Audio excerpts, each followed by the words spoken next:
If you are hearing my voice clean, that means the relay still has power and the antenna is still standing. If you are hearing me in pieces, that means the wind is messing with the line again, or ice is building up on the elements, or the generator is coughing. Either way, you are not crazy. You did not imagine this. Somebody is still talking. I am still here. My name is Evan Mercer. I am not a soldier. I am not government. I used to be a boring guy who kept transmitters from failing at the worst time, which meant I spent most days in concrete rooms that smelled of dust, hot metal, and old coffee. That job stopped being boring a few weeks ago when the strikes came in waves, and the maps everybody trusted turned into paper lies. The war did not end with a speech. It ended with silence, and then with people moving around in that silence, trying to figure out what rules still exist. I am at an inland relay station on a ridge outside North Platte, Nebraska. If you know the area, you know why this place mattered even before the world broke. Rail, interstate, river crossings, flat land, long sight lines. A lot of nothing between towns. The station sits up high with a service road that used to get plowed in winter and graded in summer. Nobody plows it now. I drive it slow in a beat-up service truck that I found in the yard with keys still in the lockbox and a half tank of gas that smells a little sour. I'm running on what was left, what I scavenged, and what I can trade for. There is another person here with me most days. Her name is Marisol Vega. She is real. She is not a radio voice. She is a field technician who used to work fiber and microwave hops out of Kearney and Grand Island. And she got stranded when the last organized convoy she was riding with turned back after the second wave of blasts hit farther east. Marisol does not do speeches. She does not do comfort. She does work. If this station is still breathing, it is because Marisol kept it breathing when I was ready to crawl into a corner and stop. Right now, Marisol is standing behind me with a flashlight between her teeth, watching the meters we bolted back to the rack after the wall shook them loose. She is pointing at the needle every time it jumps. And she is giving me that look that says, keep talking, but do not push the amplifier too hard, or you are going to cook it and then we are done. I'm going to say this again, because people keep asking for it in the messages that come in bursts. I do not have a current official fallout map. I have a notebook. I have printed county road atlases. I have a couple of old state maps. I have what you tell me, plus what the meter tells me when I drive. That is it. I am not hiding the real map. There is no secret channel where the truth is flowing. If you are waiting for the good version of reality to arrive, you are going to waste days you cannot afford. Here is what I do have, and I'm going to keep it simple and straight. Fallout is not a uniform blanket. It rides the wind, it drops with rain, it pools in low spots, and it sticks to dust. A place can be fine and then turn ugly after a storm. A place can be hot near a ditch and calm on the hill 50 yards away. If you are traveling, you watch the weather and you watch where the water runs. If you are sheltering, you keep the outside outside. Shoes come off, outer layers come off, bag it. Keep your living area clean. Do not grind dirty boots across the same floor where you are trying to eat. If you are pulling water from a river or a pond, I want you to understand something that sounds harsh, but will keep you alive. Filters help with dirt and germs. Filters do not magically erase everything else. If your water source is carrying fine particles from a contaminated area upstream, you need to let the water settle. You need to skim off the clearer portion, and you still need to be cautious. If you have the ability to collect rainwater off a clean surface after the first wash, do it. If you have a well and your area is not getting hot readings, guard that well with your life. Marisol is tapping the clock. I am going to open up for received messages and calls. Same rule as always. If you can hear me and you can transmit, keep your first contact short and clear. Tell me your location in plain language. Tell me your condition. Tell me what you need, and then I will bring you in longer when the channel is stable. If you are trying to reach family, give names and last known locations, and I will repeat it slow.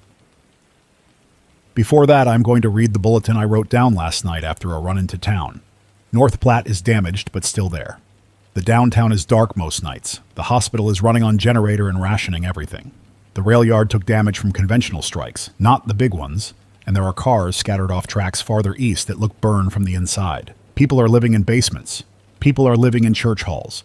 The police station is locked up and there is no clear chain. There is a small group calling itself a security committee that is trying to keep looting down, but it is thin. If you are coming in from the interstate, slow down early. There are abandoned vehicles blocking ramps. Some are booby-trapped with cheap alarms rigged to draw attention.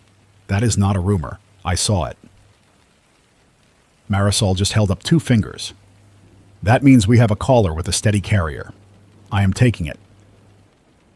Caller, I have you. Speak slow. Who are you? My name is Daniel Keene. I am a sergeant with the Kansas Army National Guard. I am talking from just north of Manhattan, Kansas, near Fort Riley, and I'm using a vehicle set that we kept alive with spare parts and a battery we pulled out of a farm truck. If anybody from my unit hears this, I am Sergeant Daniel Keene, and I'm still alive. I am giving my name because we lost too many people to confusion and rumors and coward stories. I want this on record. I'm going to tell you what the last few weeks looked like from the ground, because people keep saying the war ended, and that means things should restart. That is not what it means. The first blasts we saw were to the east and south, and we got the sky flash on the horizon at night. There were conventional strikes too, and those were worse in a different way because you could hear them coming and you could hear the impact. After the first wave, we got radio traffic that sounded official for about a day. Then it turned into clipped fragments. Then nothing. We never received a clean ceasefire order. We never received a surrender order. We received silence. That is what I mean when I tell people the war did not end, it just stopped moving. Our chain of command broke down in pieces. Some officers stayed solid. Some vanished. Some tried to run their own kingdoms. We had a colonel who insisted he had direct contact with higher headquarters. Maybe he did, maybe he did not. In the end, it did not matter, because the requests that came down did not match what we could do. We were told to secure fuel depots. The depots were already burned. We were told to prepare for evac routes. The routes were clogged with civilians and dead vehicles. We were told to set up reception sites for displaced people. The reception sites had no water. So we did what made sense. We protected a water plant. We protected a grain elevator. We escorted medical staff to a small clinic in Junction City. We kept a road open when it mattered and let it go when we could not hold it. We learned fast that uniforms do not make you safe anymore. You can get shot for your boots. You can get shot for your radio. You can get shot because somebody decided the war gave him permission to be a monster. I have to say this clear. We are not the government right now.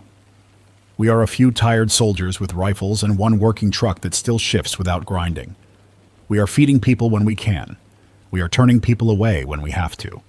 We are cutting deals with farmers that feel wrong and still keep kids alive. Anybody listening who thinks there is a clean line between right and wrong now, he has not been outside lately. We had one incident that still sits in my chest. A group came in from the direction of Kansas City. There were women and children. There were 2 men with them who were armed. They said they were security. They said they had been helping people move west. We gave them water and food. That night, one of the men tried to steal our vehicle radio. When we caught him, he said he needed it because his brother was out there. He said he could not find him. He said he did not mean it. I watched one of our privates raise his rifle and I saw his hands shaking, and in that second I understood how the war keeps happening after the blasts, because fear keeps firing. We did not shoot that man. We took his weapon. We made him leave. He walked away into the dark with nothing but his coat and his breath. I do not know if he lived. I do not know if we did the right thing. I know if we killed him, it would have changed us into something I do not want to become. Sergeant Keene, this is Evan. I hear you. I am writing down your location. Manhattan, Kansas. Fort Riley area. I'm going to repeat it after you finish. I need one more thing from you. Do you have any reliable radiation readings from your area? We have a civil defense meter that one of our guys found in a county building. It is old, it is not lab grade, it is still useful. Most days we are reading low enough that we are not worried about immediate exposure. When the wind shifts and we get rain from the northeast, the readings jump. The ground gets dirty, the ditches get dirty. We tell people to stay inside for a day when that happens. We had a storm 3 nights ago that pushed dust in hard. And after that, the readings on our boots were high enough that we started leaving boots outside and wiping down equipment. That is what we are doing. I cannot give you a clean number that means anything to everybody. I can tell you patterns. Wind and rain matter. Dust matters. Understood. Sergeant, if you have any standing message for civilians, say it now. Do not travel in big crowds. Big crowds draw the wrong attention. If you have a vehicle that runs, keep it quiet and keep it plain. Do not make it look valuable. If you see soldiers, do not assume he is there to save you, and do not assume he is there to rob you. Treat it case by case. Ask names. Ask unit. If he cannot tell you who he answers to, then he answers to himself, and you should keep distance. If you are near farms, trade honestly. Do not steal from farmers. A farmer with a gun who knows his land is not the enemy you want. If you are in a city, get out if you can, but do not run east because you think the coast is safer. The coast got hit hard. We all know it. Thank you, Sergeant Keene. Stay alive. If you can, call again in a day or two. We need ground truth. I am ending that call. I'm going to repeat the key details. Sergeant Daniel Keene, Kansas Army National Guard, north of Manhattan, Kansas, near Fort Riley. Reporting low to moderate radiation most days with spikes after northeast wind and rain. Reporting no clear ceasefire order received. Reporting guard acting locally to protect water and food sites. Warning civilians against crowds and theft from farms. Marisol just mouthed the words fuel at me. That means I need to talk about the boring thing that is going to decide whether this station stays alive. Diesel. We have two sources of power. The first is the generator, a battered diesel unit that was meant for backup testing and short outages. It was never meant to run for weeks. The second is a small solar array Marisol scavenged off a farm supply store's yard display and rewired through a charge controller we pulled from a recreational vehicle. The solar keeps the batteries topped enough for lights, for the receive gear, for a little heat when it is cold. It does not run the transmitter at full output. When we transmit, we burn fuel. Every time I decide to stay on longer for a long call, I am deciding to spend something we cannot replace easily. We did a run yesterday to a fuel depot west of town that used to supply farm co-ops. It is half burned. The above-ground tanks are hit. The underground tanks might still have something. Might. We had no pump power. We had a hand pump and hoses and a lot of patience. We got 6 cans, and that is not enough to be confident. That is enough to buy time. I am telling you this because people out there still have this idea that infrastructure is sleeping. It is not sleeping. It is dying in slow motion.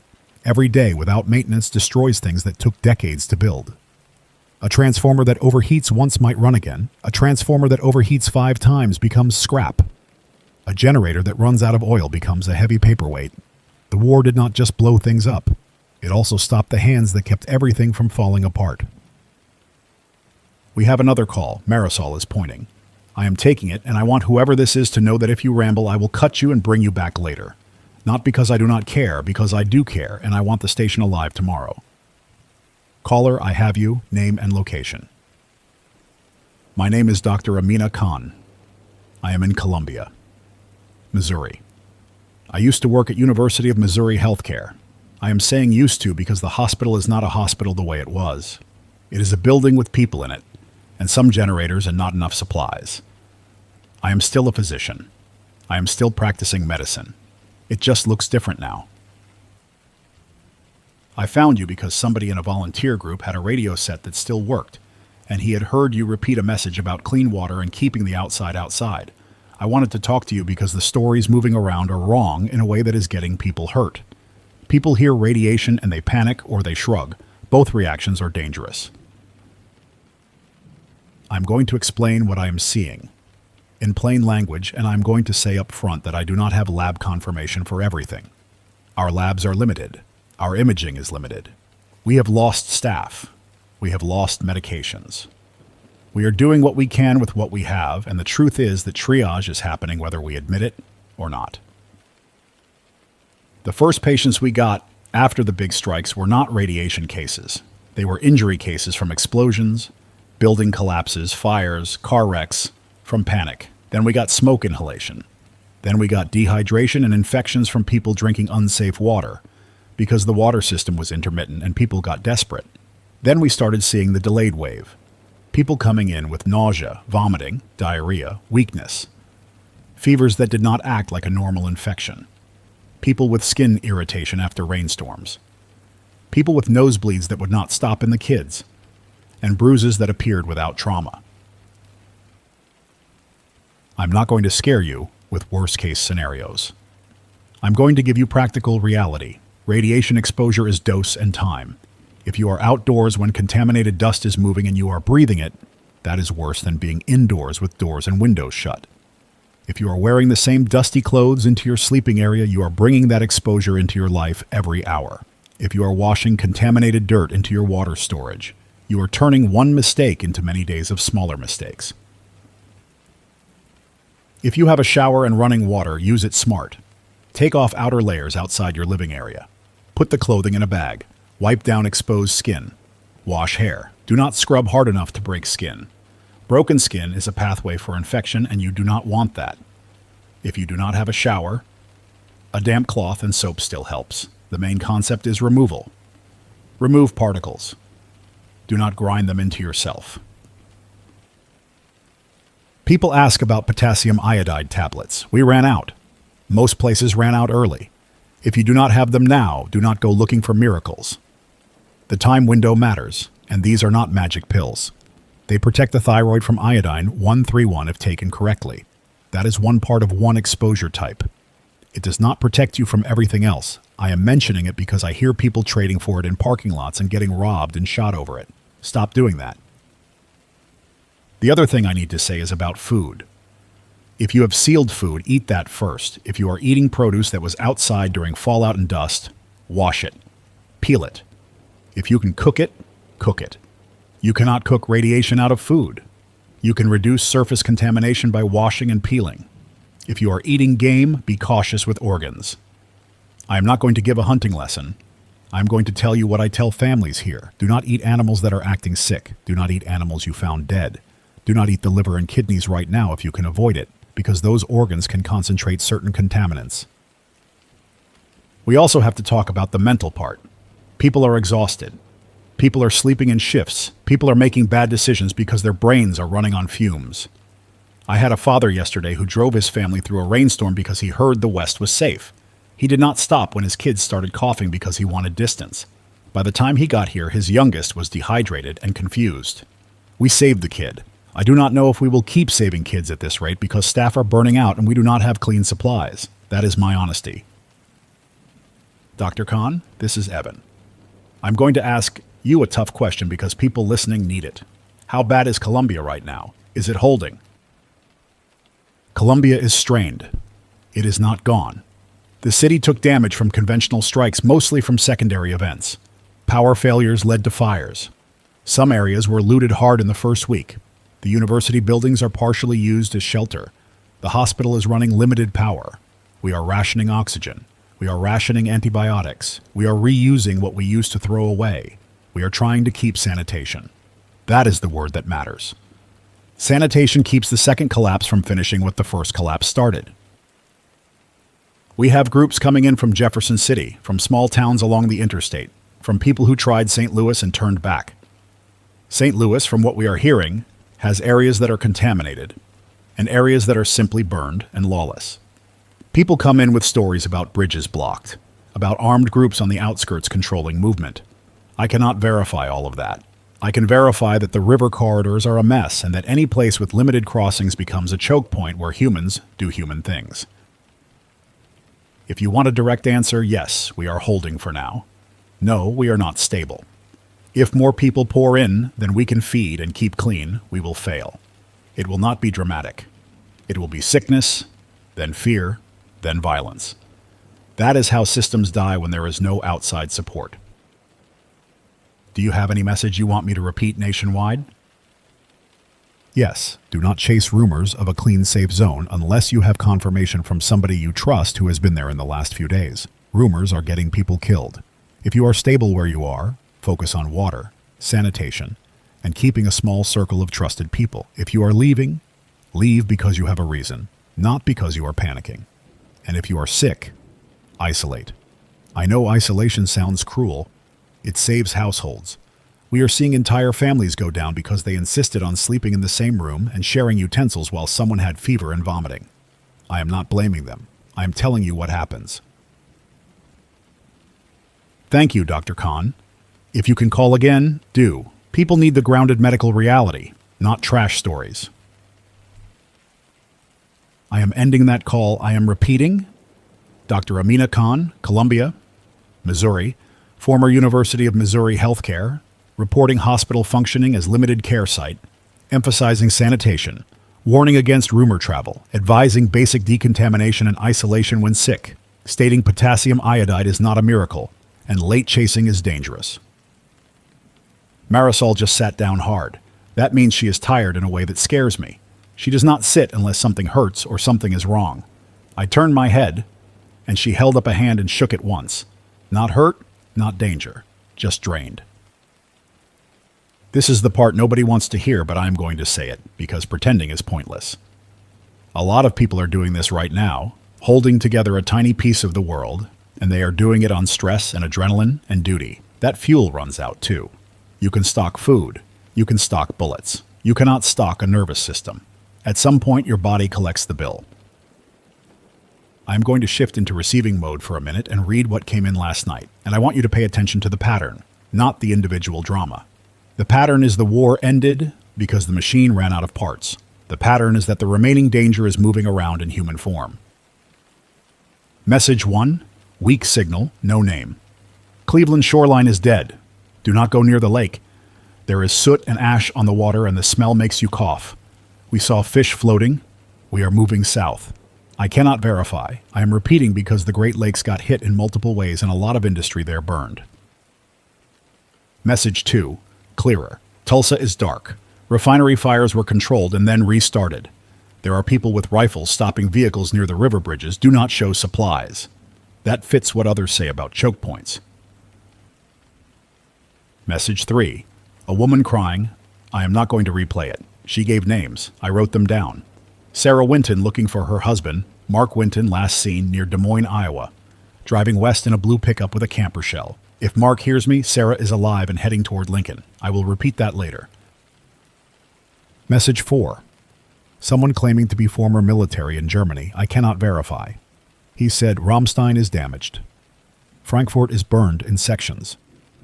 There are independent units moving refugees and trading fuel for food. Borders do not matter anymore because nobody enforces them. People are crossing into Switzerland and Austria by foot. That could be real. It also could be somebody telling stories.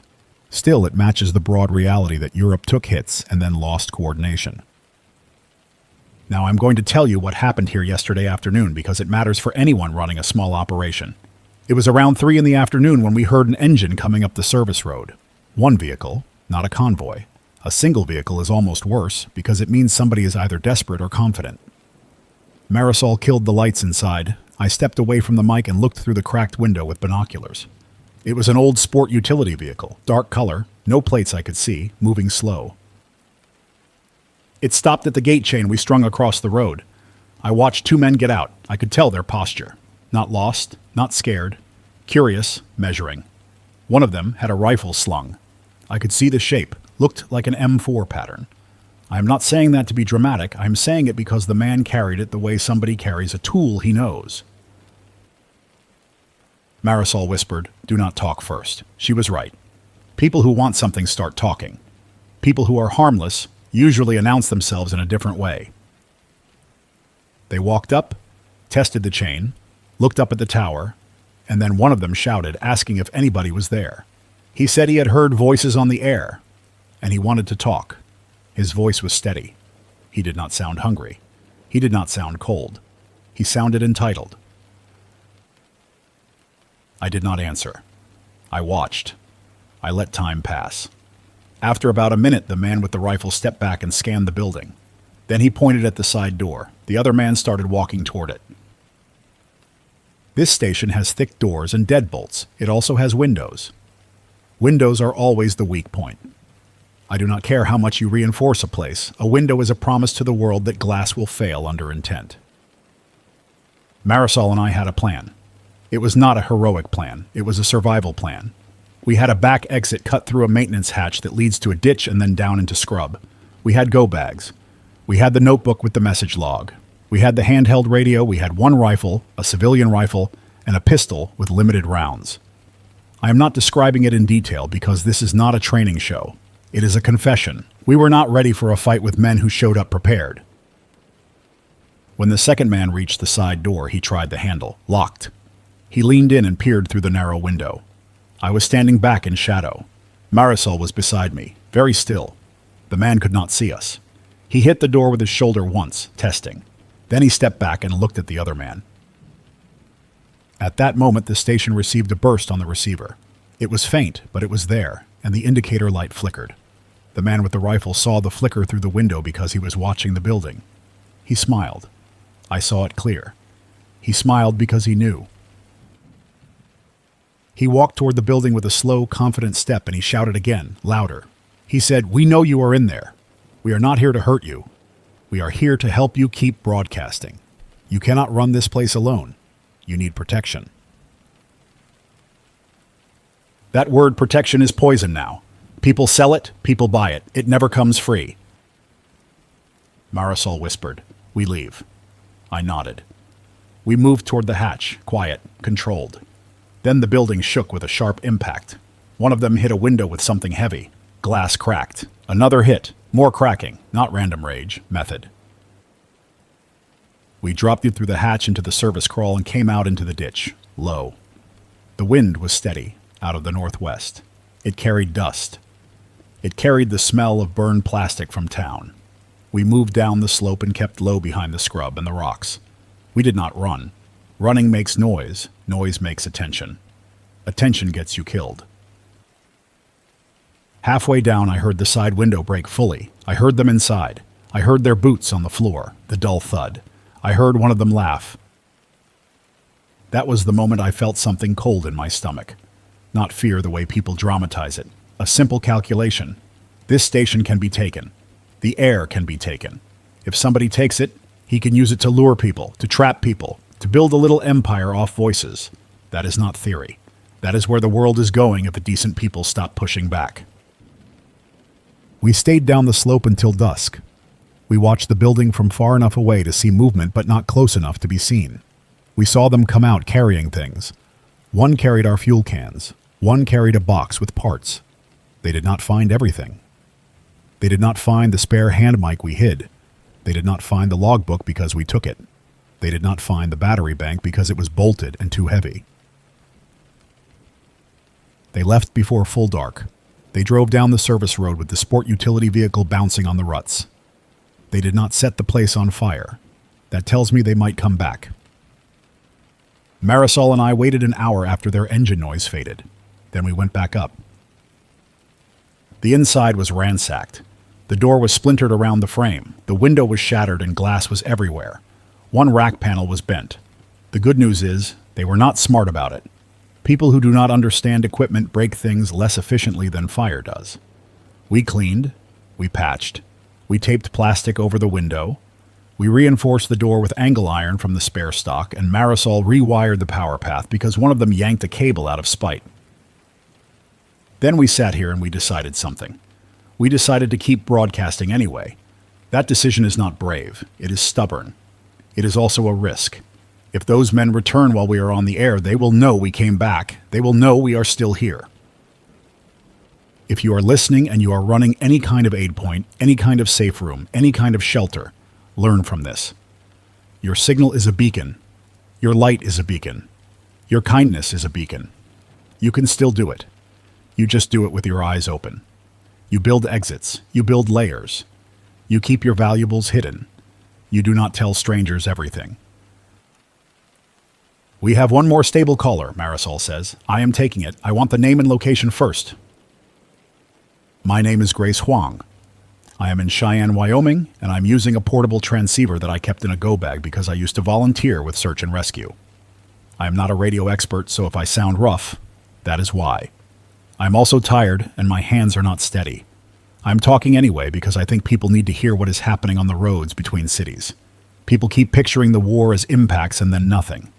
The road is where the war keeps going. I was a paramedic in Fort Collins, Colorado. I worked with a private service and we did hospital transfers and emergency calls. When the first wave hit, we got overwhelmed with injuries and panic and smoke. Then the second wave hit farther south and east. And we got this weird gap where the phones worked and then did not. And people drove into town with paper maps asking where to go because the internet was dead. I'm saying internet because for a lot of people that was the first sign. The screen went blank and then the world followed it. I left Fort Collins with a small group in a box truck. Not a fancy plan. We had water, we had some medical gear, we had a couple of firearms, and we had a list of names, people we wanted to check on. We headed north because rumors said Wyoming was less hit and there were still open stretches. That part was true. Wyoming is big and empty, and it does not have as many targets. That does not mean it is safe. On the way up, we passed places that looked normal from a distance, and then you got close and you saw the details. Gas stations with pumps ripped apart, rest areas full of abandoned cars, people sleeping under picnic shelters in the cold. We stopped twice to give out bandages and water. Both times it turned tense fast because once you give, everyone wants, and once someone thinks you have more, he tries to take. We had to leave in a hurry once because a man tried to climb into the truck and he would not listen to words. We did not shoot him. We shoved him off and drove, and I still feel sick about it because he might have been desperate and not dangerous. Desperate and dangerous are hard to separate now. We reached Cheyenne and we found something that made us stop. There is a cluster of people at the fairgrounds. They set up tents and some trailers. There is a man calling himself a coordinator. He is organized. He has a clipboard. He has rules. He also has armed men. He says it is for security. Maybe it is. I have seen security turn into control in a day. I stayed because there are kids here and elderly and sick people. They need someone with medical knowledge. We do not have much. We have basic supplies. We have improvised sanitation. We have a latrine system that is not great, and we are trying to keep it away from the water storage. We have a few people boiling water over fire pits. We have a couple of generators that run when someone brings fuel. The part I want to tell you is about the military. People keep asking where the military is. I have seen units. I have seen uniformed men in vehicles moving fast on the interstate and not stopping. I have seen a helicopter once, high, moving west, and it did not come back. I have seen a small group in mixed uniforms come into the fairgrounds and talk to the coordinator. They left with supplies. They did not leave help. That is not me saying they are evil. That is me saying everybody is running on their own mission now, and if you are not part of it, you are scenery. We got a rumor yesterday that there is a ceasefire corridor being set up farther west, somewhere in Utah, maybe Idaho. Nobody can confirm it. The rumor moves because people want it to be true. I am not leaving on rumor. Not with kids here and not with people who cannot walk fast. Evan, if that is your name, here is what I need you to repeat. If you are on the road, do not go through choke points at night unless you have no choice. Bridges, tunnels, passes, any place that forces you to slow down becomes a place where armed people can own you. Travel early, travel quiet. Do not advertise supplies. If you have medical training, do not hide it, but do not let the wrong people know you have meds. They will take them and leave you dead. Grace, this is Evan. I hear you. I'm going to repeat your location and the fairgrounds situation. One question. Any radiation issues in Cheyenne? We have a small detector here, one of the old ones. Most days it reads low enough that people are not panicking. After rain, it jumps. The dust storms scare me more. We had a wind event last week that made everyone's eyes burn and throats scratch, and I watched the numbers climb while the air looked normal. That is why I tell people to cover their mouths and keep kids indoors when dust is moving. You cannot see the danger, and that makes people lazy. Thank you, Grace. Stay alive, and if you can, check in again. People will listen to you because you sound real. I am ending that call. Repeating. Grace Huang, paramedic background, now in Cheyenne, Wyoming. Reporting a large shelter cluster at the fairgrounds with organized leadership and armed security. Warning about choke points on roads, advising travel early and quiet. Reporting radiation spikes after rain and during dust events. Now I'm going to talk straight into the mic for the people who keep sending the same question in different words. Did the war end? Who won? Where is the government? Here is my best answer with what I have, and I'm going to challenge the comforting version because that version is getting people killed. The war ended because the systems that fight it broke. That does not mean peace. It means no one has the ability to control what is happening everywhere. There might be a ceasefire on paper in a bunker somewhere. There might be leaders who survived and are trying to rebuild a chain. None of that touches a family trapped in a dark apartment in St. Louis. None of that touches a farmer outside North Platte deciding whether to shoot a man stealing fuel. None of that touches a clinic in Colombia rationing antibiotics. So stop waiting for the war to end in a way that gives you permission to live again. Live now with what is in front of you. I also want to challenge another story that keeps spreading. The story that borders do not matter. so people will just flow and it will be fine. Borders do not matter on a map right now. Borders still matter on the ground. Because humans create borders the second resources get scarce. A bridge becomes a border. A neighborhood becomes a border. A county line becomes a border when a group with rifles decides it is. If you are traveling, you do not argue with armed borders unless you want to die for pride. You find another route, or you negotiate, or you turn back. Now I am going to add the part people do not want because it makes the whole thing feel personal in the worst way. Borders also show up inside your own head. The moment you say, I cannot let anyone know where I am, that is a border. The moment you say, I can only trust 3 people, that is a border. The moment you lock a door and you do not open it again, you are drawing a line that did not exist a month ago. That is not cowardice. That is adaptation. It is also how communities fall apart when there is no wider structure to hold everyone together. Marisol is still here, still quiet, still doing the math in her head every time I talk longer than planned. She just slid the logbook closer to me and tapped a page where she wrote down what we lost in the break-in. 2 fuel cans, 1 tool roll, spare Coke's ends, 1 crate of parts. The small stuff that becomes big when you do not have stores and shipping and a working credit card. I nodded, and she nodded back once. That was our whole conversation. We do not waste words now unless we need them. I'm going to tell you what happened after I signed off last time. I dropped the transmitter, kept the receiver up, and we stayed in low light to save the batteries. The wind had been steady most of the day, then it shifted late, coming out of the northeast. That direction has been trouble since the strikes. A northeast wind means dust from places that took hits and places that burned for days. You can smell it sometimes. Not smoke. A dry chemical stink that sits in the nose. At around 9 in the evening, we got a burst on receive that made the speaker crackle. Marisol glanced at the meters, then at me. Then she did that small head tilt that means, do not answer right away. Listen. The burst came again, closer and cleaner. It was not a voice. It was a tone and a carrier. The kind you get from someone trying to find you without broadcasting a message that anyone else can read. It lasted maybe 10 seconds. Then silence. Then again. I did not like it, and I want you to understand why. A person looking for family speaks. A person asking for help speaks. A person hunting a signal sends tones and waits for you to respond. That is not a perfect rule, but it is good enough to keep you breathing. Marisol whispered, He is sweeping. That was her word. Sweeping. She meant somebody was checking the band and checking who answered. She reached down, pulled our handheld set out of the drawer, and powered it on just long enough to see if the carrier showed up there too. It did. That told her it was not just some weird reflection. Someone out there was real and pushing power. We shut everything down except a single battery light and the small receiver that runs low draw. Then we waited. I hate waiting. Waiting is where your head invents stories. Still, we waited because getting stubborn gets you killed. Around midnight, we heard an engine on the service road again.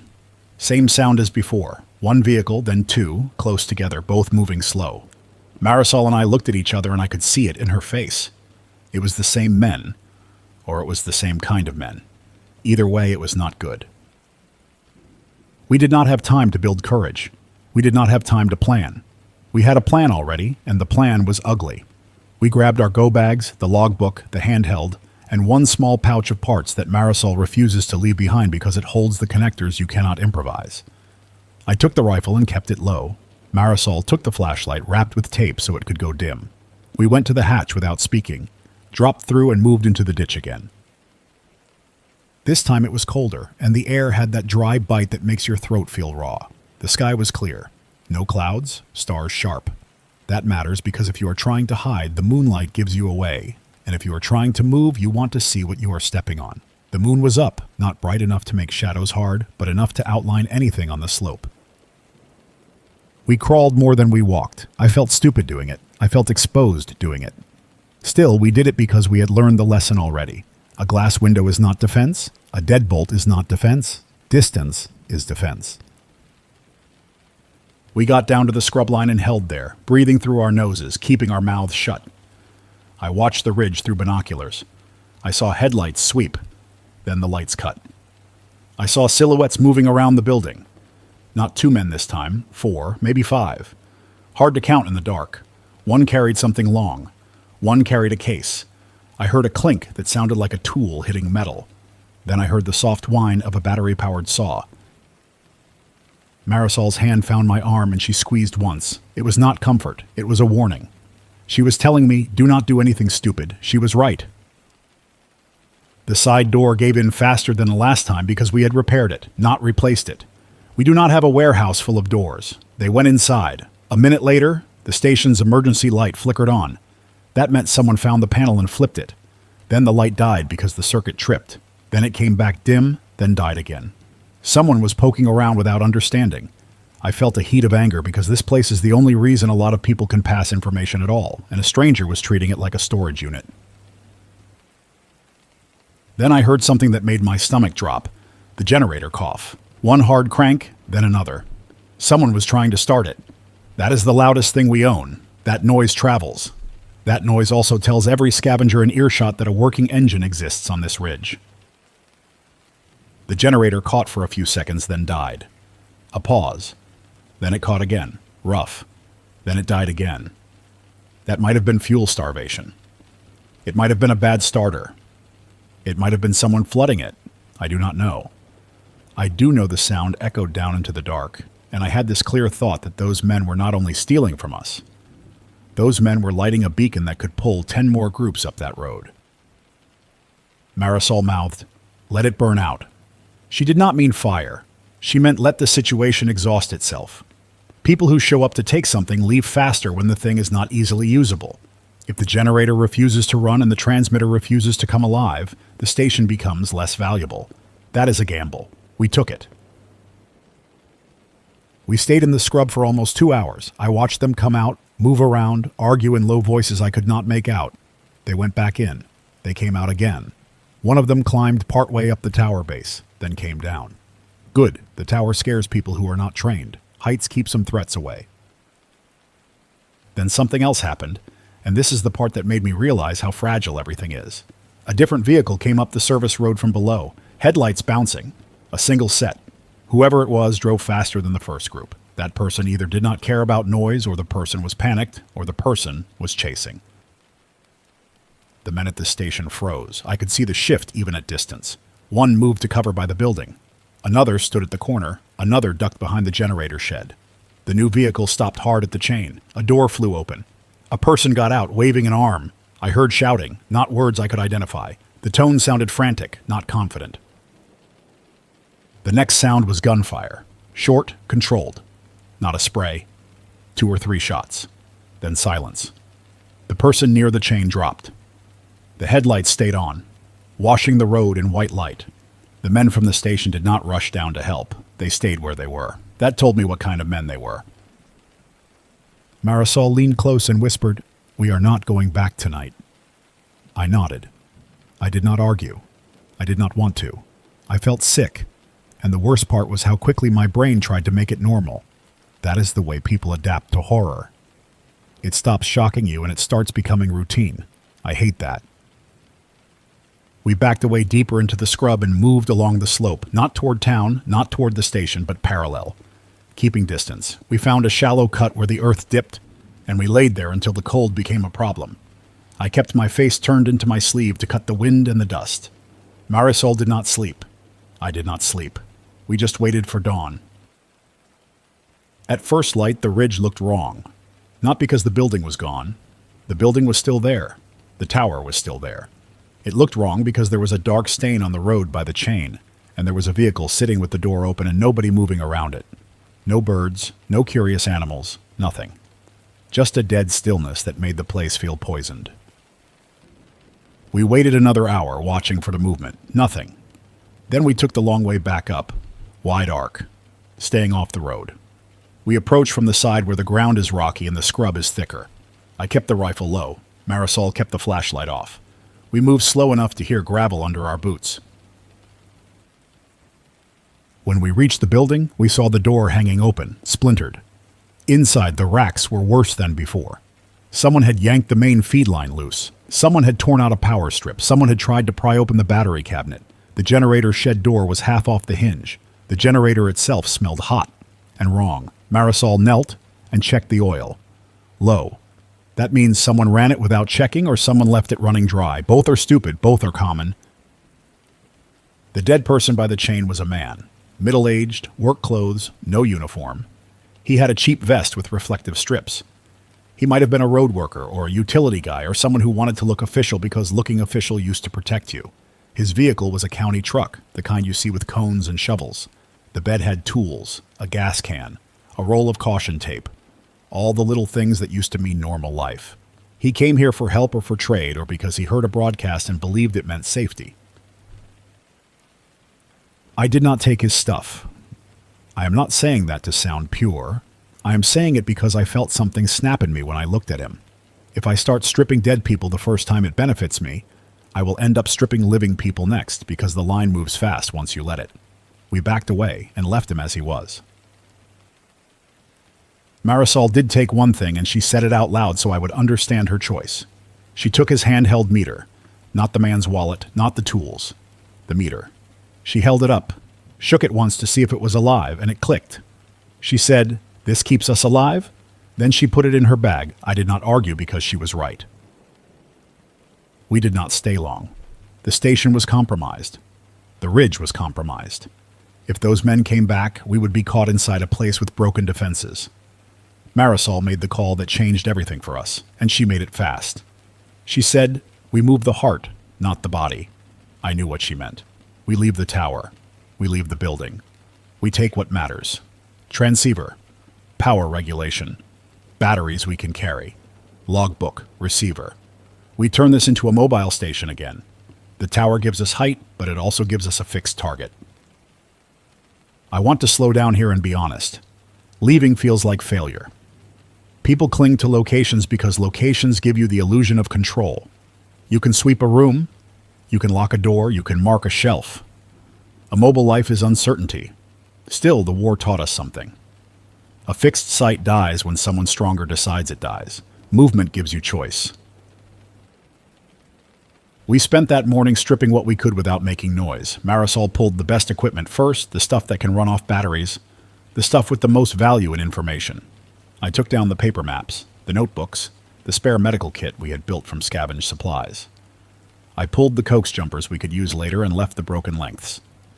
We taped over the window so you could not see the glow of screens from far away. We made the place look dead again. Around noon, a dust front came in from the northeast. You could see it as a smear on the horizon, not a storm cloud. A line of brown that made the far fields vanish. The wind rose in minutes. It started pushing grit against the building, a constant hiss. Marisol checked the meter and the numbers climbed as the dust hit. Not catastrophic in that moment, but higher than baseline. High enough that she looked at me and said, "Mask." We do not have proper respirators. We have improvised masks and a few old particulate filters that Marisol salvaged. She made us wear them anyway. That is one of those realistic decisions that people hate because it feels small and it feels annoying and it saves you in ways you never notice until you are sick. We loaded the truck in that wind. It was miserable. Dust in the eyes, dust on the tongue, dust coating everything. The truck's air filter is not new. The engine already runs rough. I kept it running anyway because I did not want to risk it failing to start later. I watched the temperature gauge and listened for the fan clutch. Every small noise feels like an omen now because you do not get a second vehicle waiting behind you. When we finally rolled out, we did not go straight down the service road. We cut across the backside where the old maintenance track drops into a field road and then into a county gravel. It adds miles. It also avoids the chain choke point where the man died, and it avoids the possibility that those men left watchers there. The dust front followed us down to the flats. Visibility dropped. In some stretches, I could not see the end of the hood. We drove slow. We kept the headlights off when we could, then on when we had to. That is another choice people argue about. Light makes you visible. No light makes you crash. Crashing makes you dead. I chose not dead. We reached the edge of North Platte in mid-afternoon. The town looked more tired than it did yesterday. The streets were still mostly intact, but the movement was different. Fewer cars, more walking. More people carrying things in carts and wagons. You start seeing tools come out when fuel starts running out. We parked behind an old service building near the rail corridor, out of the main flow. Marisol wanted to get the gear inside and out of sight. I wanted to find out if those men from the ridge had been seen in town. We could not ask everyone. Asking the wrong person gets you marked. Asking the right person might still get you marked. That is the trade now. Information costs safety.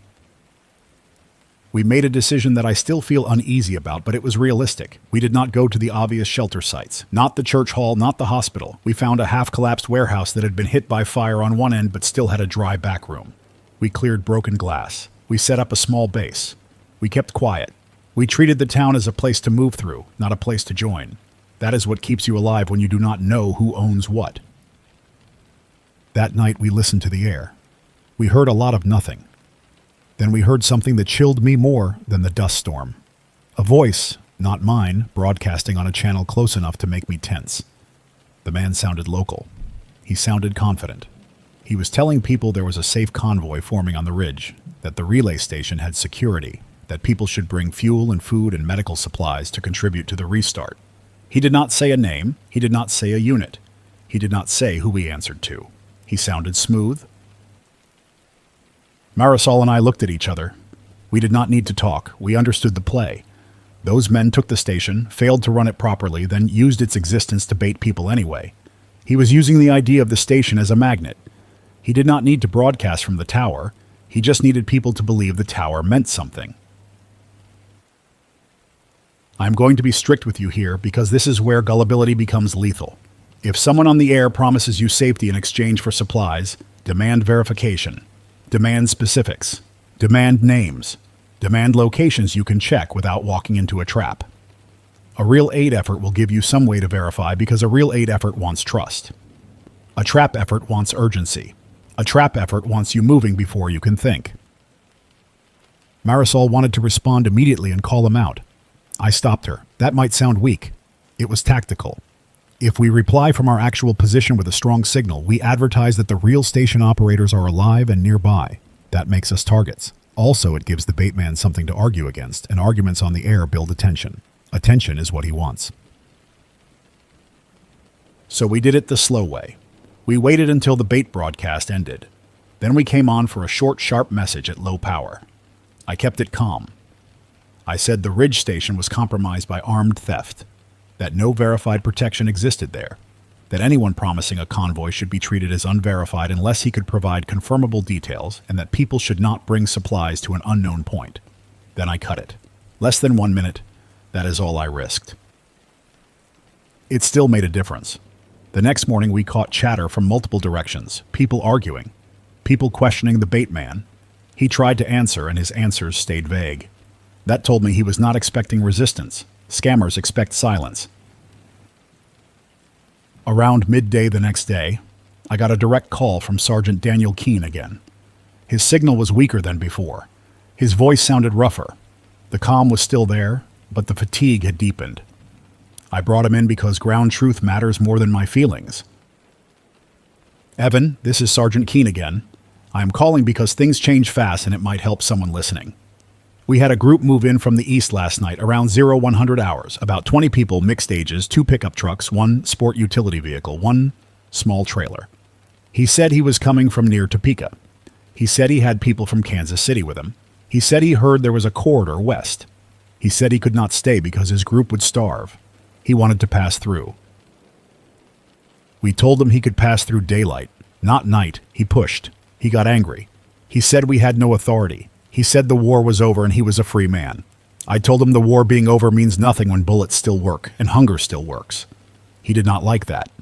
He tried to push around the barrier anyway. One of my men stepped forward. The man raised a handgun. My man raised his rifle. Then the man's wife started screaming and a kid started crying and the whole situation spiraled. We backed off because I did not want a massacre. We told him fine, park outside the perimeter and wait until dawn, and we would escort. He agreed. He lied. At around 0300 hours, his people tried to slip around our position using a farm track. We caught it because one of our guys was up watching with night vision that still works. We moved to intercept, and that is where it got violent. I am not going to glorify this. It was ugly and fast. There was gunfire. One of the men in his group got hit and went down. One of my soldiers got hit in the shoulder. The group scattered. In the confusion, two of the vehicles bolted, and we lost them. We found the trailer later abandoned in a ditch with supplies inside. Food, water, medical stuff. Not enough for the whole group, but enough to show he was not starving the way he claimed. He was moving supplies to a destination and using civilians as cover. That is my assessment. After it ended, I had to make a call. The wounded man from his group was still alive. He was bleeding. He was scared. He said he was not part of it. He said he just needed a ride. I could not verify. I treated him anyway because I'm not going to execute wounded people. We stabilized him. We kept him under watch.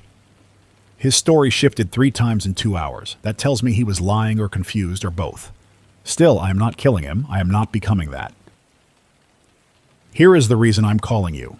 The group leader had paper maps with markings. He had a list of fuel points and grain sites.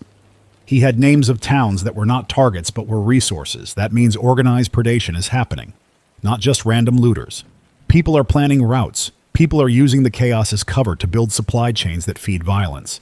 If you run a well or a grain bin or a clinic, assume someone is making a list. Sergeant Keene, this is Evan. I am writing every word. Tell me the direction the vehicles went. West-northwest. Toward Salina at first, then likely cutting toward the interstate later. I cannot confirm. We did not chase because we do not have fuel to waste, and chasing gets you ambushed. That is another decision people hate. Letting bad people go feels wrong. Chasing them feels brave. Chasing them also gets good people killed. That is solid. Thank you, Sergeant. If you can, keep your unit alive. You are more useful steady than heroic. I ended that call and I sat there for a minute staring at the logbook because it confirmed something I had been resisting. The worst threat now is not the weapon that ended the war. The worst threat is the organized human machine that moves in after the war and eats what is left. You can call it banditry, you can call it militia. You can call it survival. It is still predation. We got another message later that day from Dr. Amina Khan. Not a live call, a recorded burst. Her voice sounded flatter, more controlled the way doctors sound when she is forcing calm over panic. I played it through the small speaker and took notes. This is Dr. Amina Khan in Columbia, Missouri. I am sending this because I think we are about to lose control of sanitation here and it will spread outward. We are seeing severe gastrointestinal illness in clusters. People are calling it a stomach bug. It is more than that.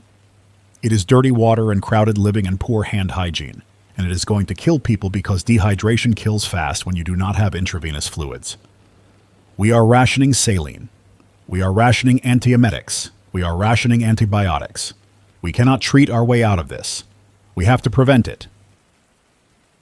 If you are running a shelter, you need a latrine plan that is away from water storage and away from cooking. You need hand washing stations. If you do not have soap, you still need friction and water. You need dedicated utensils for sick patients. You need isolation areas, even if they are just separated corners with plastic sheeting. People resist isolation because it feels cruel. Isolation prevents whole shelters from collapsing. If you have bleach, use it correctly. I am not going to give exact ratios over the air because people mess it up and hurt themselves, but I am telling you to look it up in any printed emergency manual you can find. Many shelters have old pamphlets. Many schools have old emergency binders. Use those.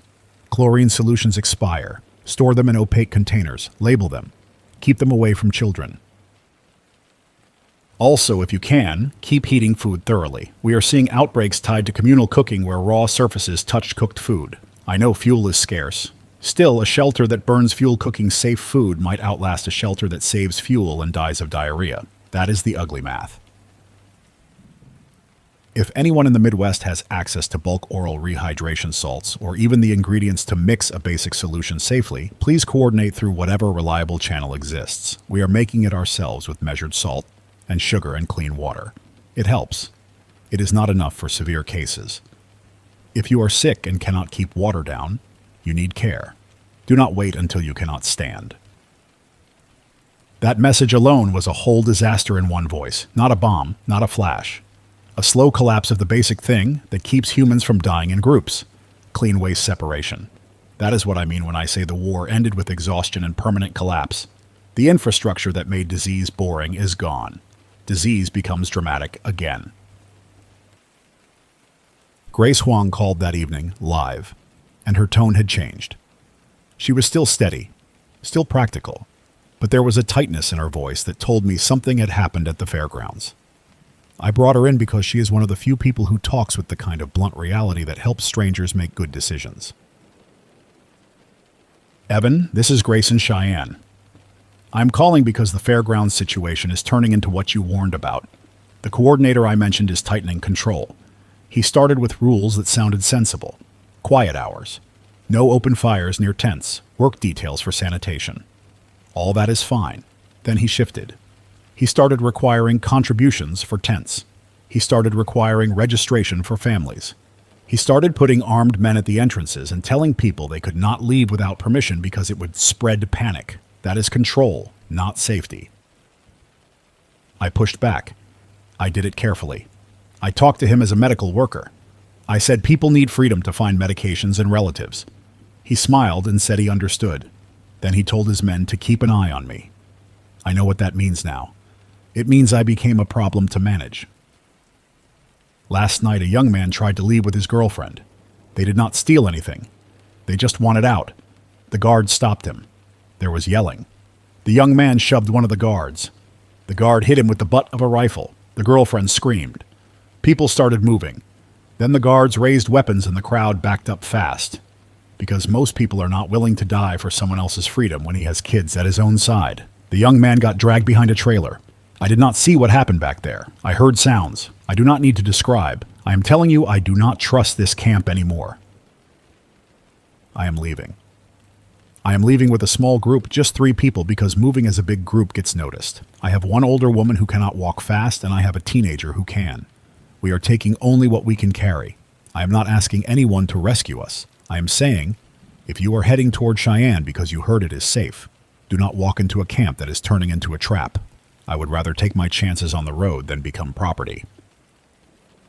Evan, I also need to tell you about something else. There is a rumor here that a unit from farther west is recruiting people for labor in exchange for food. I do not know if it is military. I do not know if it is a militia wearing surplus. I do know people are disappearing into trucks. If you hear a promise that sounds too structured, too clean, too organized, be cautious. Structure right now can be a cage. Grace, this is Evan. I hear you. Do you have a destination? West toward Laramie. Then I will decide. I am not heading into the mountains unless I have to, but I am also not staying near a camp that might start shooting dissenters. I will check in again if I can. If I do not, assume I lost the ability, not that I gave up.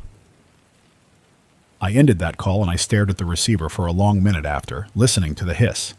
That call hit me hard because it showed how fast a shelter becomes a prison when someone with weapons decides security means ownership. It is one of the main patterns now. People build a mini-state around resources.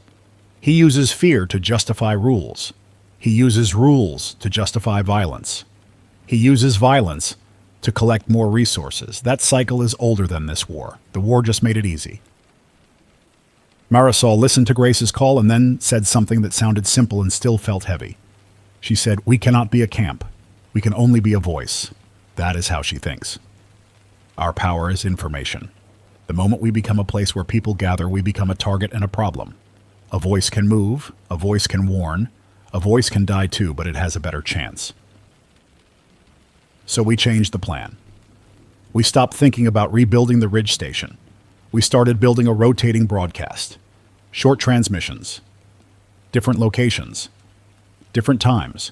No predictable schedule. That makes it harder for decent people to find us, and it makes it harder for predators to find us too. That is the balance now. You trade convenience for survival. I'm going to describe what a mobile relay looks like in real life because some people have this fantasy of a van with gear and a perfect antenna.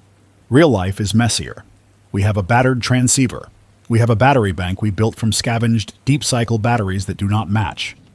We have a solar panel set up that charges slow and only in good light. We have a roll-up wire antenna that we can string between 2 structures or toss into a tree or run along a fence line. We have a small amplifier we only use in short bursts because heat and power draw will kill it. We also have a rule. We never broadcast from the same place twice in a row. We never broadcast from a place that has a clear road approach with only one exit. We never broadcast from a place where people can see the glow of our screens from far away. That rule means we broadcast from weird spots, drainage ditches, empty grain bins that smell of old corn, behind concrete walls, under highway overpasses when traffic is dead. It is not romantic. It is just practical. 2 days after the Ridge incident, we drove west toward Ogallala, staying off the interstate when we could. We did it because the wind kept coming from the northeast, and we wanted distance from whatever was pushing that dust. We also did it because we heard new rumors about contaminated zones expanding, and we wanted to measure for ourselves. If you are making choices based on rumor alone, you are gambling with your lungs.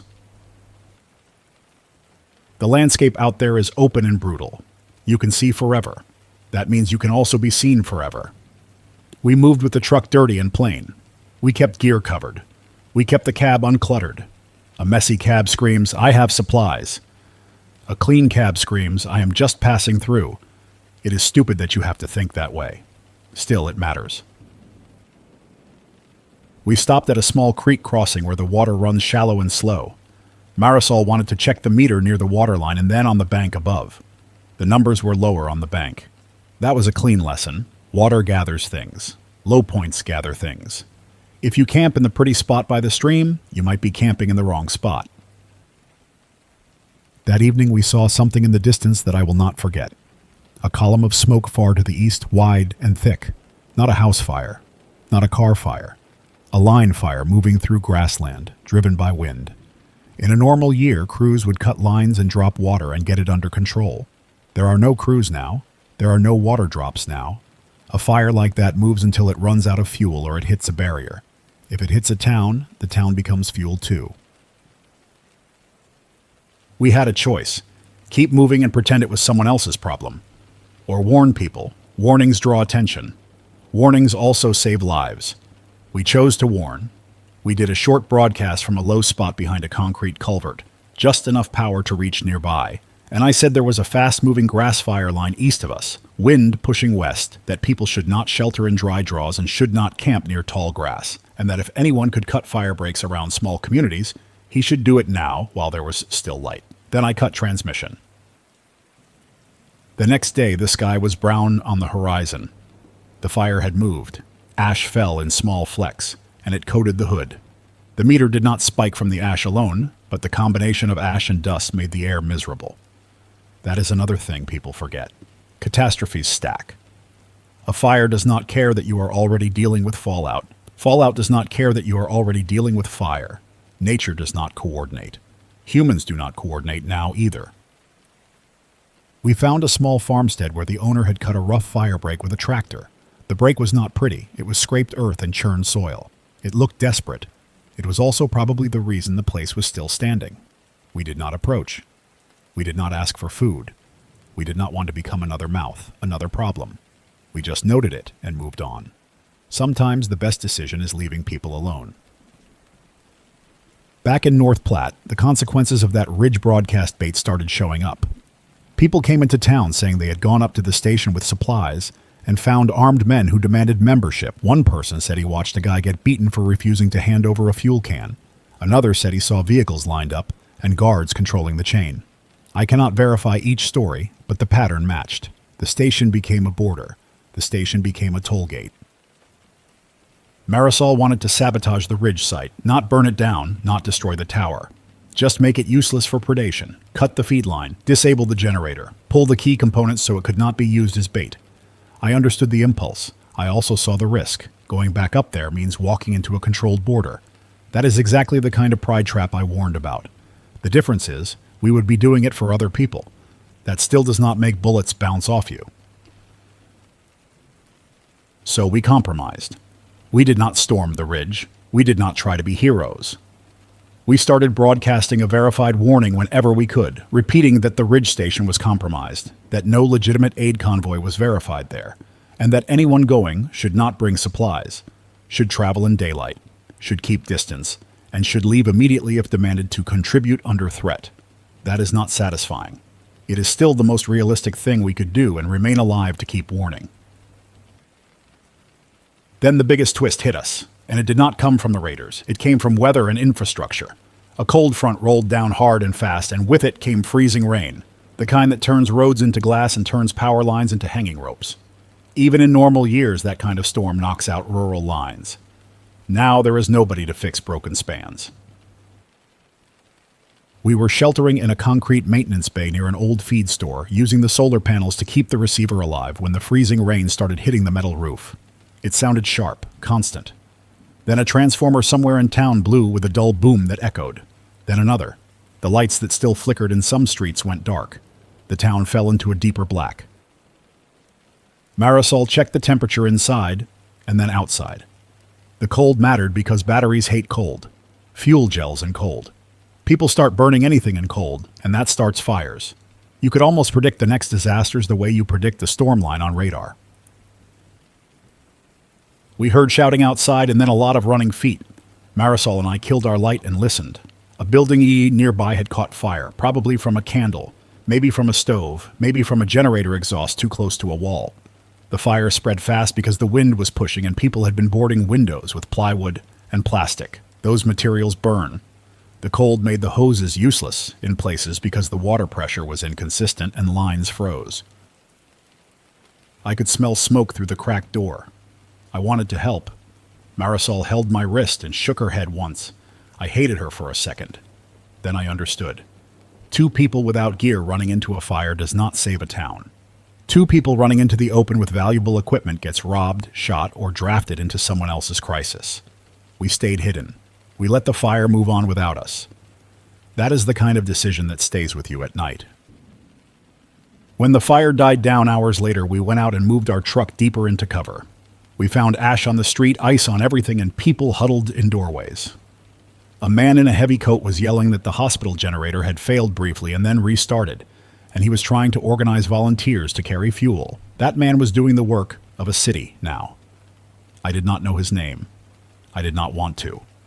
Knowing names makes attachments. Attachments make you want to stay. Staying gets you caged. That is what Marisol would say. That same night, we got a final piece of evidence that the war really did not end clean. A brief transmission cut through on the receiver that sounded military. Not a full broadcast, a clipped situation report. It mentioned units operating independently and no resupply and engage only if necessary. It referenced a location that sounded like a corridor near the Mississippi River. Then it cut. Marisol rewound the recording and played it again. The voice was disciplined, tired, not theatrical. That is what convinced me it was real. Whoever that man was, he was still running a mission with no headquarters, no fuel pipeline, no certainty that his country still existed in a way that meant anything. After that, I did my own quiet self-check again, and I'm doing it here with you because you asked for realism, not comfort. The most dangerous lie I can tell you is that good people will naturally organize and bad people will naturally lose. That is not guaranteed. Exhaustion changes behavior. Scarcity changes behavior. The longer this goes, the more the bold predators take ground and the more the decent get tired and shrink. That trend can be reversed, but it will not reverse on hope alone. It reverses when people build local systems and enforce rules without turning into tyrants. And that is hard work. So here is what Marisol and I are doing next, and it is a plan built from fear and logic, not hero talk. We are going to keep broadcasting in short bursts from rotating spots. We are going to prioritize verified medical and sanitation warnings, not rumors of safe zones.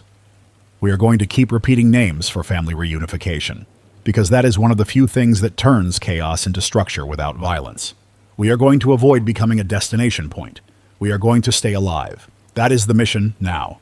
Stay alive and keep the truth moving faster than the traps. If you are hearing this and you are close enough to respond, keep your first contact short. Give your name, give your location.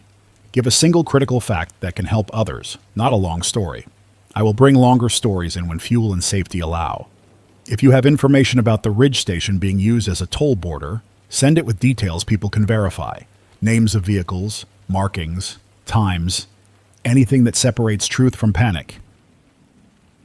And if you are one of the men using a relay tower to bait scared families into handing over food, understand something. You are not rebuilding. You are looting the future. You might live longer than the people you rob. You will not build anything worth inheriting. I'm saying it plain because you deserve plain.